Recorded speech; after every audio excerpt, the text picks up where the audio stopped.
Hello, this is Chef John from foodwishes.com with blueberry clafoutis. So we've done clafoutis before, but I'm going to try a new, hotter, faster method. And since this is such a simple, easy yet delicious recipe for fresh fruit, I thought this would be perfect timing to show again. So I'm going to take my casserole dish. I believe that's 2.5 quarts, but don't quote me on it. I'm going to butter it generously. I'm going to dump in a washed and thoroughly drained pint of fresh blueberries. You might want to look those over real quick. You don't want any stems in there. And of course, you can use any berries you want. All right, cherries is the classic, but any summer fruit will work. All right, over to the blender. I'm going to crack in 3 eggs, and I'm also going to add the shells. Nope, actually, that was an accident. I'm going to take that out. All right, so we got eggs.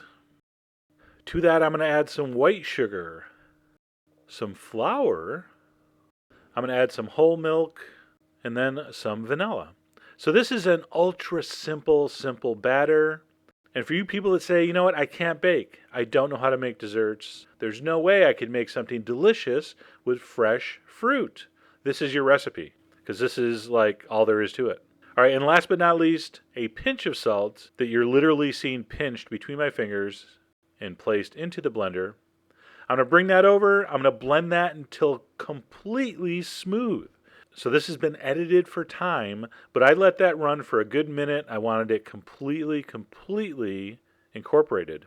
I'm going to pour that over the blueberries, and we're going to give it the old shake-a in case there's any air bubbles, any weirdness going on under the surface.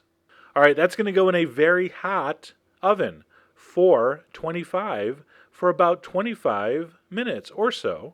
What you want is it to puff up. You want the middle to be just barely set. All right, a little soft is okay, but it should not be jiggling around liquefied. All right, so about 25 minutes to 30 minutes is probably going to be perfect. You're going to take it out of the oven, and you're going to let it sit and rest and deflate. It's got to deflate. You cannot eat a clafoutis right out of the oven. It's not going to be good. Let it deflate. Let it sit.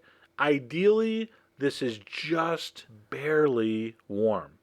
Ooh, and by the way, random blueberry tip. If someone asks you if you'd like to go pick blueberries with them, say no. All right, back to the recipe. Fresh blueberry clafoutis really shows off the fruit. The fruit is the star, and it's nestled in this sort of custardy, slightly starchy, I don't know, it's hard to describe. It's not like a pudding, it's not like a cake, it's not really like a custard, although it's most, I'd say, similar to a custard. It's hard to describe, but very delicious. Give it a try. It is as easy as it looks. All the ingredients are on foodwishes.com, as usual. And as always, enjoy